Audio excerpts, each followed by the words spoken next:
ওং নমঃ শিবায়। অ্যাস্ট্রোমেথা চ্যানেলে আপনাদের সকলকে স্বাগত জানাই। ভিউয়ার্স, আজকে কি বিষয় নিয়ে আলোচনা করব তা আপনারা থাম্বনেল দেখেই বুঝতে পারছেন। রাহু ও কেতু এবং আমাদের জীবনের ভূত ও ভবিষ্যৎ, আমাদের পাস্ট অ্যান্ড ফিউচার। এ বিষয়ে কোনো সন্দেহ নেই যে রাহু এবং কেতুকে নিয়ে যেমন আমাদের মধ্যে প্রচুর কিউরিওসিটি আছে, তেমনি রাহু এবং কেতুকে নিয়ে প্রচুর ভিডিওস ইউটিউবে পাওয়া যাচ্ছে বা আপলোডেড হয়েছে। বিভিন্ন অ্যাস্ট্রোলজার রাহু কেতুকে নিয়ে বিভিন্ন আলোচনা করেছেন। বোধহয় দর্শক আপনারা সকলেই প্রচুর ধ্যান ধারণা করেছেন রাহু কেতুকে নিয়ে, এটা আমার মনে হয়। বাট তবুও আমিও এই দুই রহস্যময় গ্রহকে কিছুতেই অস্বীকার করতে পারিনি। এদের যে গূঢ় রহস্য রয়েছে তা আমাদের যে বৈদিক জ্যোতিষের গভীর তত্ত্বকে, গূঢ় তত্ত্বকে অনেকখানি বুঝতে সাহায্য করবে যদি এই গূঢ় রহস্যকে আমরা একটু একটু করে রিভিল করতে পারি, প্রকাশ করতে পারি এবং বুঝতে পারি। তাহলে আমাদের বৈদিক জ্যোতিষের জ্ঞান যেমন বর্ধিত হবে, তেমন আমরা আমাদের জীবনকেও বুঝতে পারব। আজকের ভিডিওতে সেই রহস্যকেই একটু উন্মোচন করার চেষ্টা করেছি এবং আমাদের জীবনের যে মূল ডাইমেনশনকে, আমাদের জীবনের যে ইভালুয়েশনকে আমরা কি নিয়ে এসেছি এবং আমাদের জীবনের গতিমুখ কোন দিকে চলেছে, অর্থাৎ পাস্ট অ্যান্ড আমাদের ফিউচার, এই দুটি পয়েন্টকে, এই দুটি টাইমের পয়েন্টকে লাইফের এক্সটেনশনের সঙ্গে যদি জুড়ে ফেলতে পারি, তাহলে আমাদের জীবনের যে কার্মিক একটা যে গতি রয়েছে সেটাকেও একটু বুঝতে সুবিধে হবে। তাহলে চলুন আজকের এই আলোচনায় যাওয়া যাক। দর্শক, রাহু এবং কেতুকে নিয়ে কিছু বলার চেষ্টা করা খুব সহজ বিষয় নয়, কারণ এ দুটি প্ল্যানেট বা গ্রহ প্রকৃতপক্ষে কোনো ভিজিবল, কোনো ফিজিক্যাল প্রপার্টি যুক্ত প্ল্যানেট নয়।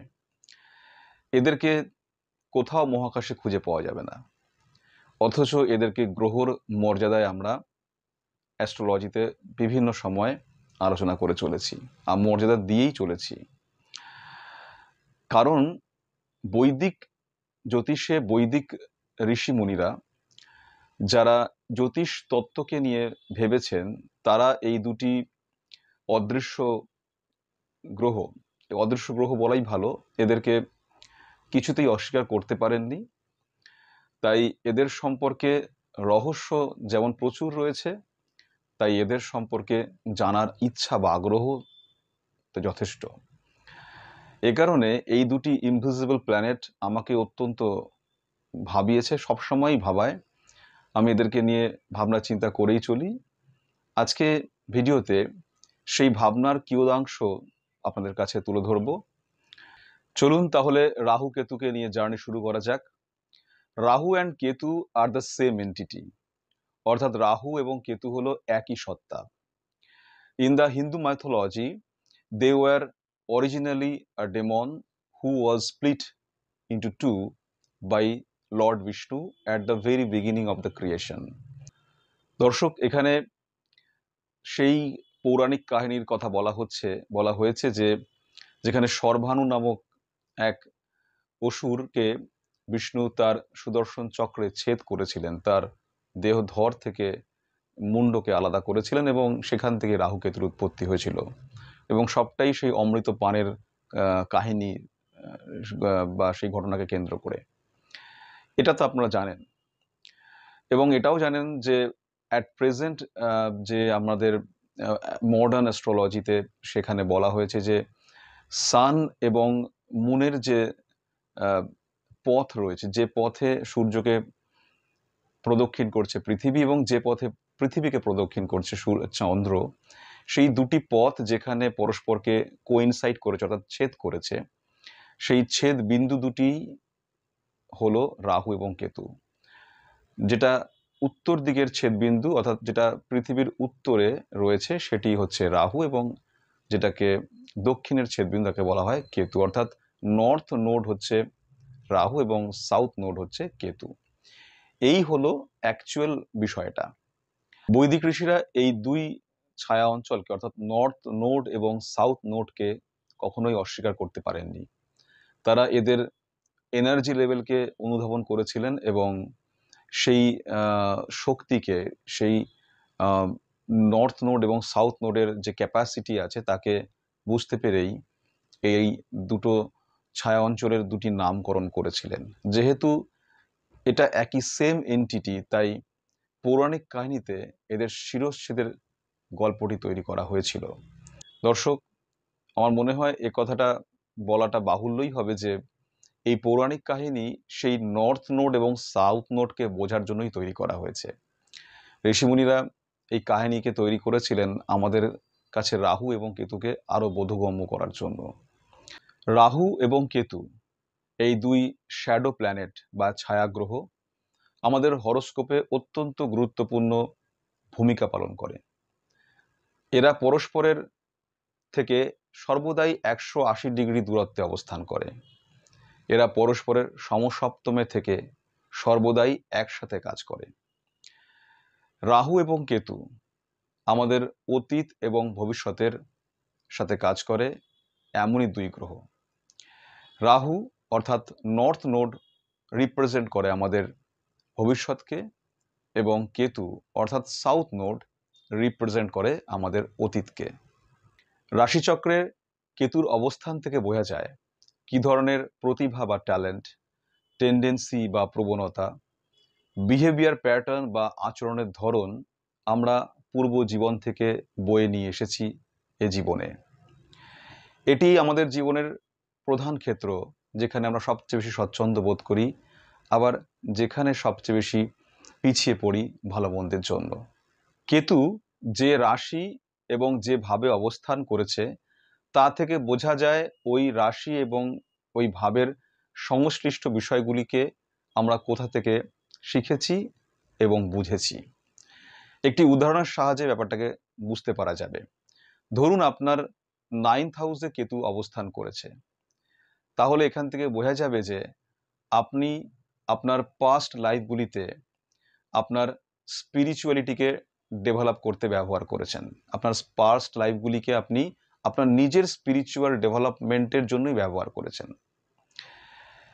কারণ 9th হাউস হলো হাউস অফ রিলিজিয়ন এবং হাউস অফ উইজডম। এভাবেই কেতু আমাদের বর্তমান জীবনে জ্ঞান বা সহজাত প্রজ্ঞার সহজ উপলব্ধি ঘটাতে পারে। যদি কেতু আপনার বার্থ চার্টে কোনো ম্যালিফিক হাউস অবস্থান করে কোনো ম্যালিফিক বা অশুভ গ্রহ দ্বারা প্রভাবিত হয়, তাহলে দেখা যেতে পারে যে ওই ভাবের বিষয়গুলি আপনার জীবনকে ব্যাড বিহেভিয়ার প্যাটার্নের মাধ্যমে রেস্ট্রিক্ট করে আপনার ফিউচার গ্রোথকে বা ভবিষ্যতের বৃদ্ধিকে রোধ করতে পারে। যদি বিষয়টিকে একটি উদাহরণের সাহায্যে আমরা বুঝি নিই তাহলে হয়তো সুবিধে হবে।